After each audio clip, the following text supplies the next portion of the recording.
Nossa saudação a quem está nos assistindo. Hoje estamos para uma conversa com o nosso amigo professor Sandro, que é o atual presidente da Câmara de Vereadores. Sandro, obrigado pelo convite. E primeiramente, onde o senhor nasceu e quando?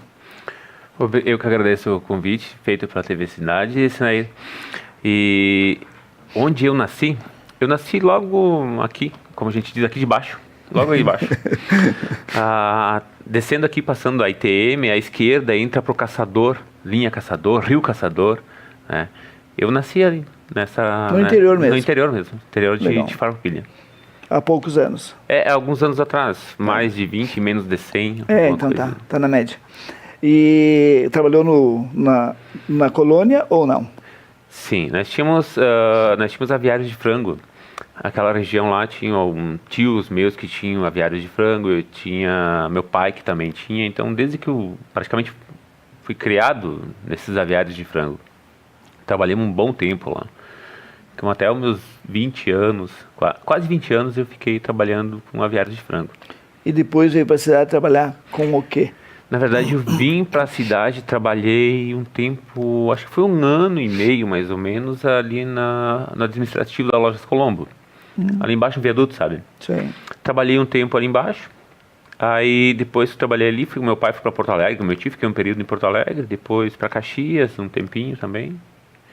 E voltei há uns anos para cá, para Farroupilha, e comecei a dar aula, estadual. A formação então foi fora daqui? Foi em Caxias, na verdade, porque nesse período que eu fui para Porto Alegre ficou um tempo curto, né, aqui na UX, né? Daí eu comecei a frequentar a UX, aqui em Caxias. Frequentar a UX, muito bom, né? Muito bom. Legal. Uma boa universidade. Tempo, né? E depois... Naquela época, na verdade, tinha só a UX, né? E começou a lecionar aqui em Farroupilha? Eu, na verdade, fiquei muito tempo trabalhando em Caxias. Nós tínhamos umas fruteiras, mercado, sacolão, meus tios tinham isso também, então nós ficamos trabalhando muito tempo. Eu comecei a dar aula não faz muito tempo mesmo, eu trabalhei muito tempo em mercado. Nós tínhamos fruteira, sacolão, chegamos a ter 2 em Caxias.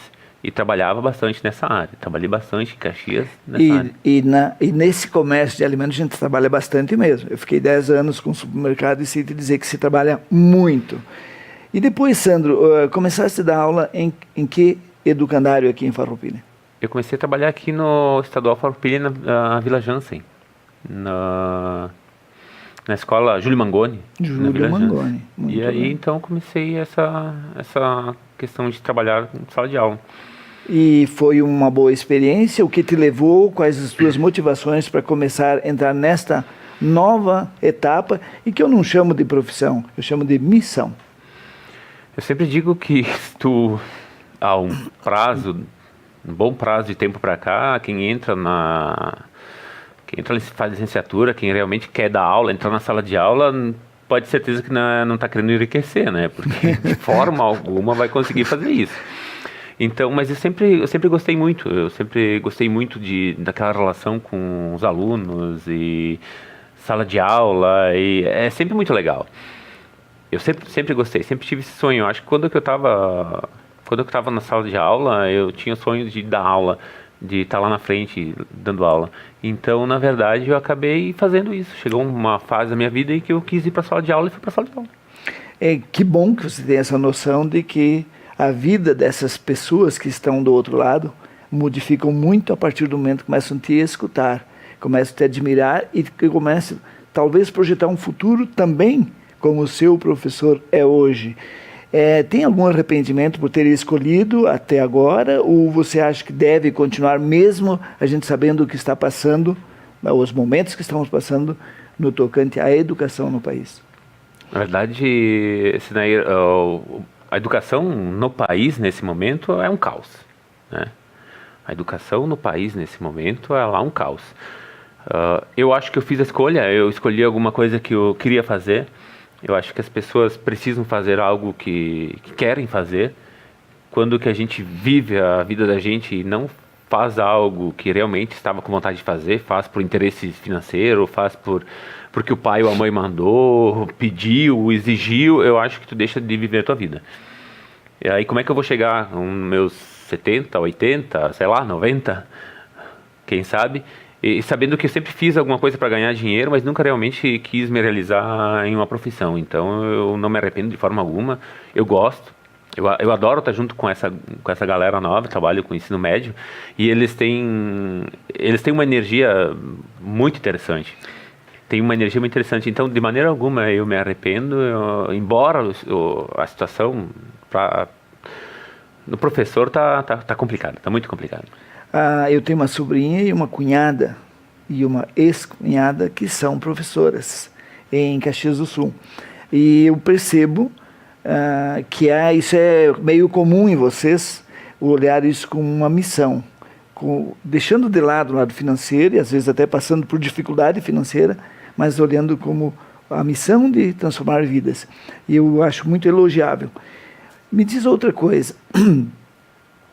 Tu tem agora a missão também de ser o vereador representante de uma boa parcela dos farroupilenses que te elegeram como um vereador surgindo na política. Você não tinha histórico, até que eu sei, você não tinha histórico político, ou você fez alguma campanha antes para algum outro deputado? Não, eu não tinha. Na verdade, assim, a minha filiação foi feita em nem um ano antes de que tivesse o pleito eleitoral, né? E foi um convite do professor Vandré. Eu e o Vandré sempre fomos muito amigos, né? Certo. E aí do colégio ele começou a me convidar, vamos. E no começo eu não quis, aí chegou um momento que eu aceitei, tá, digo, vamos então, né? E daí, então, uma surpresa, acabei me elegendo. E daí sim, aí vem as responsabilidades, porque não é algo tão simples. É algo extremamente complicado. Porque na política, você pode fazer o que tu quiser. Pode fazer o que tu quiser, que sempre vai ter alguém que acha que não está certo, alguém que é contrário. E o que eu vejo de muito interessante nesse sentido é que muitas vezes, se não me beneficia, não está justo, entende? É uma coisa que rotineiramente vê. Me beneficia, está justo, não me beneficia, não está justo, né? E tem pensamentos, tem pessoas que acreditam que o próprio pensamento que elas têm, e essa é a verdade absoluta, tá? Eu acredito que é assim. Por quê? Porque eu acredito que é assim. Quem pensar de maneira diferente está errado, sabe? Se vê muito disso. E não adianta, às vezes, nem brigar por certas opiniões. Outro dia eu vi alguém dizendo que eu tinha... Porque na Câmara de Vereadores acabamos fazendo... Cada presidente que entra na Câmara de Vereadores tem um tipo de comportamento de administrar algo, né? Eu cheguei... minha chegada foi fazer uma análise do que tinha lá dentro, da quantidade de gente que tinha, maximizar em função de uns aplicativos que a gente conseguiu fazer, e eu achei que tinha pessoas a mais em função dessa nova mudança que poderia ser feita, e a gente acabei admitindo que eu sou contra uma quantidade a mais do que é o necessário. Eu sou a favor do necessário, mas contra a quantidade que tem necessário. E daí, até postei isso no Face, e alguém me disse, então por que votou a favor da criação da Ecofar?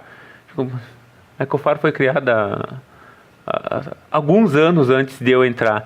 Então, mas nem respondi, porque não adianta. Não, nesse caso não merece resposta. Não tem, e daí tu vai... Então, é complicado. Mas eu te entendo quando tu fala em complicado, porque, queira ou não, você está liderando líderes. Fica bem mais complicado. Mas, por outro lado, acredito eu, porque eu não tenho frequentado a Câmara de Vereadores, e nunca frequentei, assim, estive na Câmara de Vereadores em alguns momentos especiais, 1 ou 2 vezes. Mas eu imagino que o respeito entre vocês lá dentro existe. Ou isso também é relativizado? Existe. Existe e assim, existe a discussão. Uma coisa que eu aprendi na Câmara de Vereadores foi isso. Muitas vezes lá dentro a gente diverge em opiniões, em conceitos, em análise, mas a gente mantém esse respeito, sabe? Se mantém esse respeito.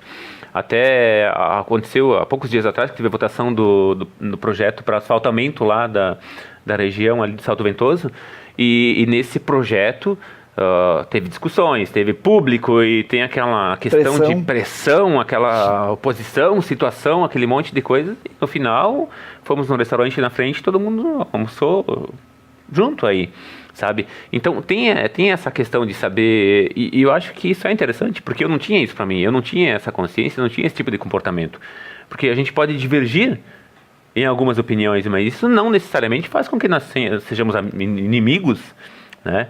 Então, assim, eu aprendi isso na Câmara, e na Câmara de Vereadores tem muito disso. Então, assim, até às vezes são calorosas as discussões, mas encerrou, calma, pode ficar aquele amarguinho ali um pouco, mas logo em seguida a gente se trata de maneira educada, tenta ser o mais companheiro possível. É que teve um período na política brasileira que você não era adversário político, você era inimigo político. Sim. E me parece que de um tempo para cá isso mudou bastante. Mesmo que há alguns exageros, que você não tem mais uma ideologia partidária, isso para mim me incomoda, porque uma vez você conversava com um Sandro, se sabia, só no conversar com ele, se ele era capital ou trabalho. Você teve um período da história que era assim. Hoje as pessoas vão trocando de partido e de opinião política a cada vento que vira. Sim. Então a gente tem uma certa dificuldade de entender isso, mas está melhor assim. Pelo menos não precisam matar o outro, literalmente falando. Mas aqui em Farroupilha há algumas correntes políticas bastante fortes. E como é que você vê o futuro da política em Farroupilha, não só no legislativo, como no executivo? Olha, eu vejo o futuro da política em Farroupilha como uma constante. Para mim é uma constante. Eu acho que assim, mudanças absurdas na política, não, até porque são os mesmos grupos que vêm fazendo numa certa quantidade de tempo, e para mim isso segue uma lógica. Eu acho que a lógica é o que prevalece. Como é que faz a previsão do tempo? É feita de que forma? A previsão do tempo é feita em função de uma quantidade absurda de análises, de medições que foram feitas e colocadas lá num sistema computacional ou num lugar onde armazena essas informações. Aí, de repente, eu faço a leitura nesse momento, vou buscar as informações e faço análise futura. Então, na verdade, o cenário político de Farroupilha, na minha opinião, são pessoas que há uma quantidade significativa de tempo já estão aqui, né? E continuam nesse cenário. Então, as mudanças absurdas na política de Farroupilha, não acredito. Não acredito. De repente, posso estar enganado, mas vai ter que aparecer alguma coisa muito diferente. Entende? Apareceu uma coisa bem nova, bem diferente. A nível nacional, o Estado, então, está quebrado, né? O Estado literalmente está quebrado. Independente de partido político que entre lá dentro, independente de ser posição, situação, o partido político que entrar lá dentro, não importa. Nesse momento, o Estado está quebrado. Está com muita dificuldade. Está com muita dificuldade. Eu digo que se continuar desse jeito, daqui a pouco não tem mais... E sempre falo a mesma coisa, eu digo, não vai ter dinheiro para fazer crochê. Porque não tem para comprar agulha e a linha. Então, os funcionários não vão conseguir fazer crochê. Daí, só puxando o link, os professores, eu falei com uma amiga minha, uma professora amiga minha, semana passada, ela disse, e tá essa falta de professores, agora o Estado está fazendo contrato para vários professores, o contrato vai até o final do ano, e no final do ano ele reincide o contrato, e daí não tem não tem nada para se pagar, não vai ter folha de pagamento até março, e eles atrasam o reinício desse professor, então ficam faltando os professores na rede estadual. E o que é mais preocupante, essa professora me disse, não tem ninguém na lista de espera. Em Caxias do Sul, na quarta CRE, eu não sei se de repente foi uma disciplina em específico, duas, alguma coisa assim, mas a disciplina que ela me disse, lá não tem professor em lista, ou seja, ninguém quer. Pode ter desemprego, pode não ter, não querem. Está difícil. Não quer, eles simplesmente não querem, desse jeito não querem. Então é preocupante. Porque está faltando, faltam professores, por exemplo, no estado, e aí não tem ninguém lá com o nome ali para se precisar chamar para fazer um contrato. Não tem ninguém, não querem. Sandro, nós vamos para o encerramento desse primeiro bloco, mas não desligue, não troque de canal, que já voltamos.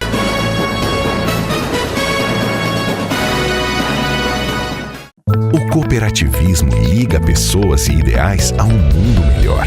Conecta uma alternativa econômica eficiente com gestão e bons resultados. Une associados, colaboradores e sociedade a uma vida melhor. O Sescope RS interliga a educação, pesquisa e extensão a um trabalho mais eficiente. O cooperativismo também é para você. Informe-se e participe. Sescope RS, interação cooperativista para um mundo melhor. Existe uma linha tênue que separa quem vende medicamentos de quem cuida de você. A H-Pharma é uma rede de cuidados formada por profissionais que são referência em saúde. Com espaços para acolher com carinho toda a família, cuidar de sua saúde com atendimento humanizado e cuidados farmacêuticos profissionais para garantir o seu bem-estar. Oferecendo acesso à saúde com o cartão H-Pharma, para que sua família viva sempre bem. H-Pharma. Cuida com o coração. Cuida com o coração. H-Pharma, em Farroupilha, em 2 endereços para melhor atendê-lo. Júlio de Cacilhos, 784 e na Rua Coronel Pena de Moraes, 397.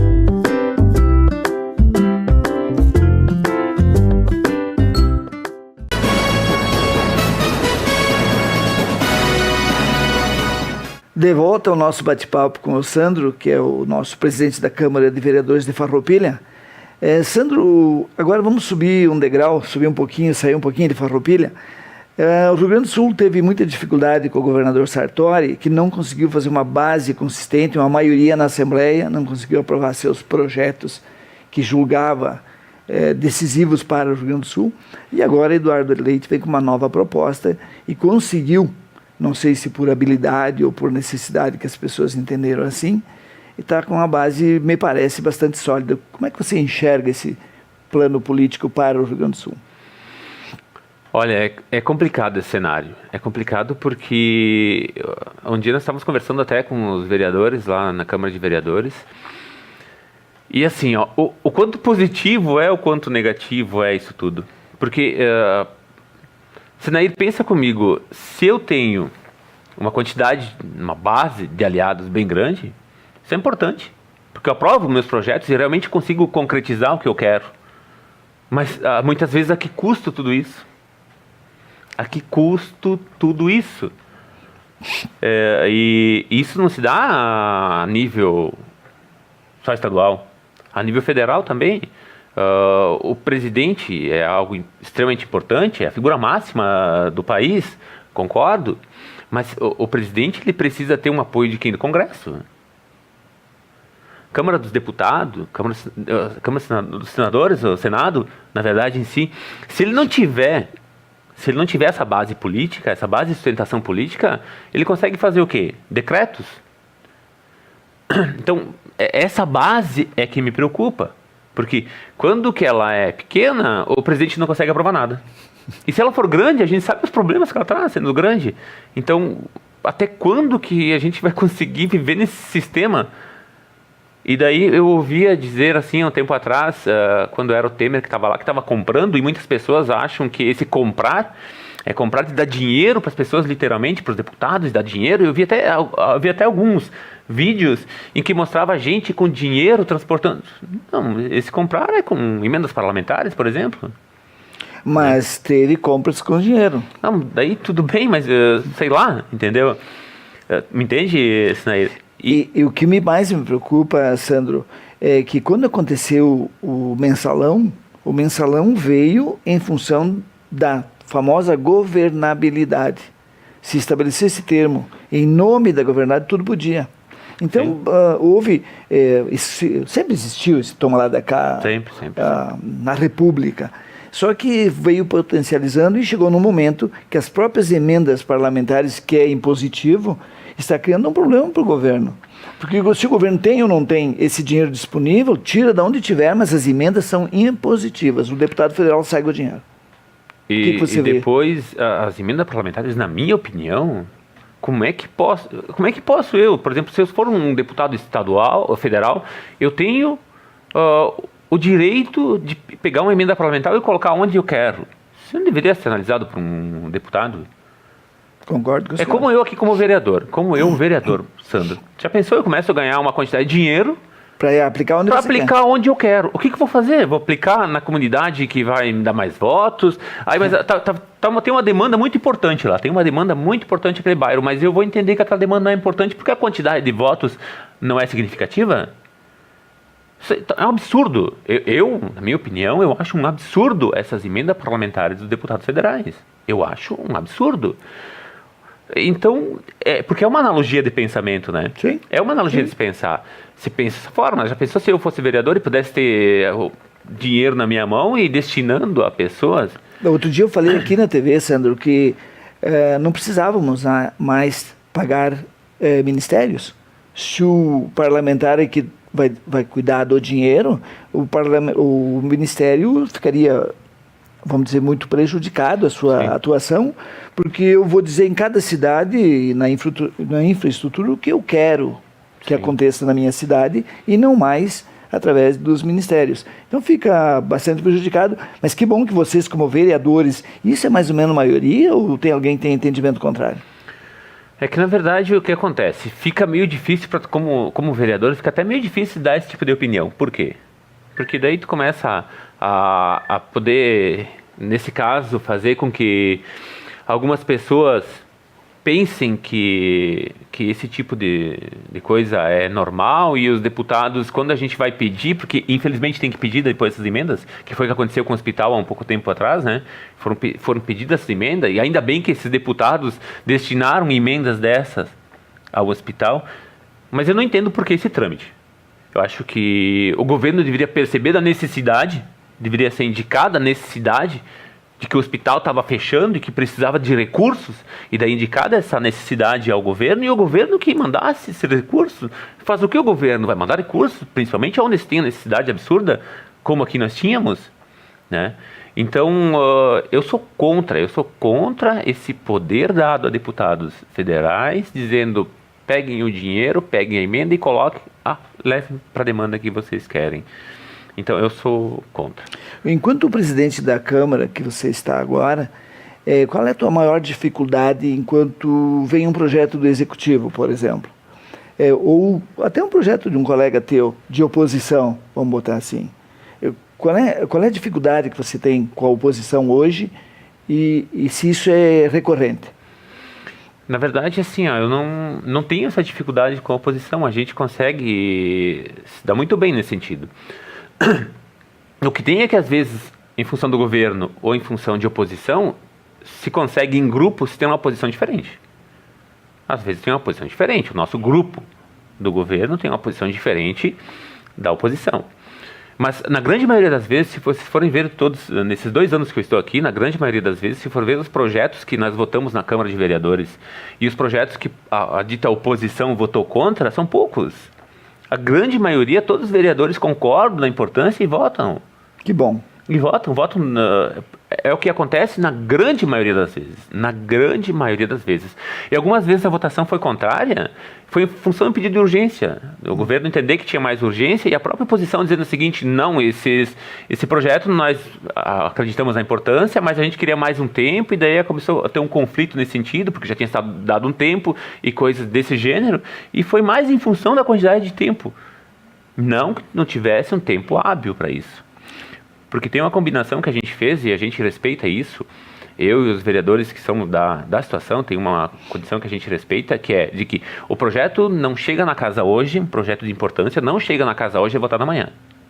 Mas eu vi que semana passada entrou um projeto num dia e votou no outro. Bom, esses são alguns projetos, por exemplo, a abertura de rúbrica, em que chegou hoje e vai ter que ser aberto hoje porque o Estado está mandando dinheiro, senão esse dinheiro retorna. Mas isso aí a oposição... É benéfico também. Mas a oposição vota favorável, sem problema algum.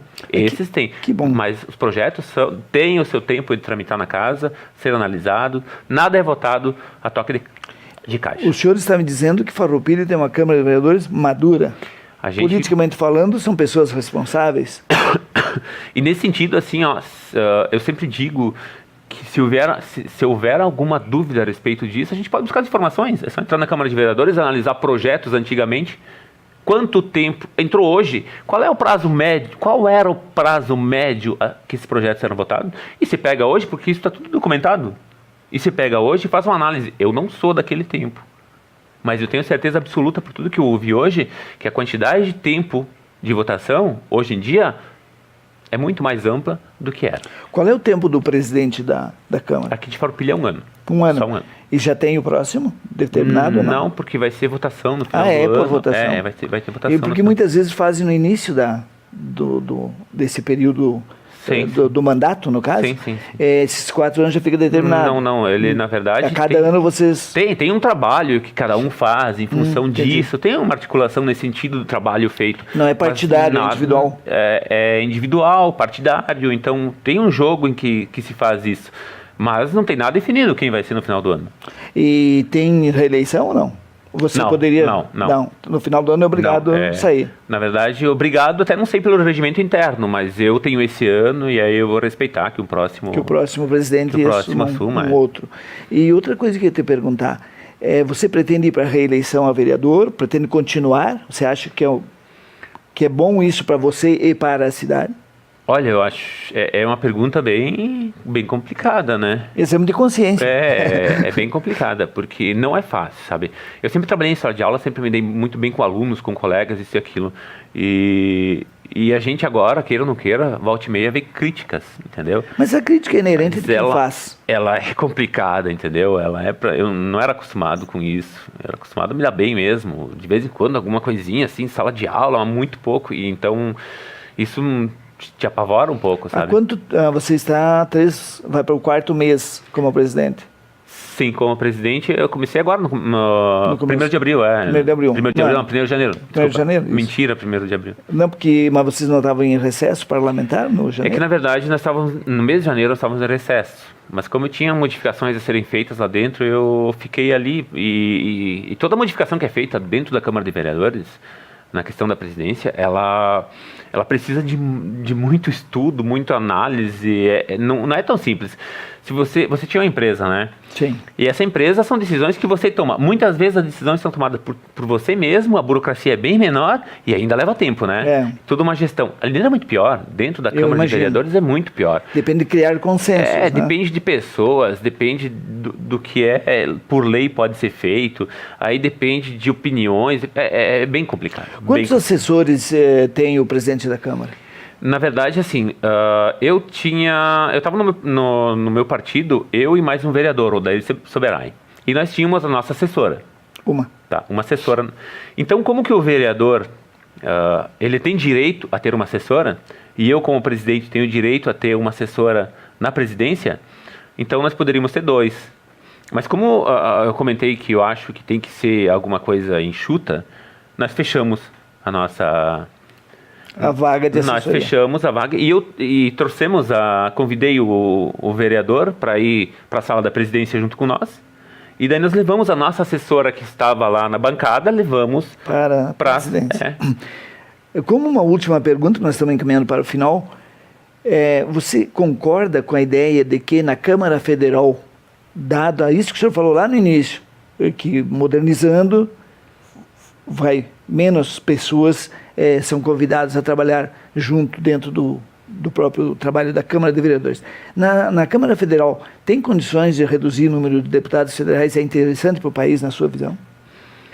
Olha, eu vou te dizer que tem como reduzir muita coisa.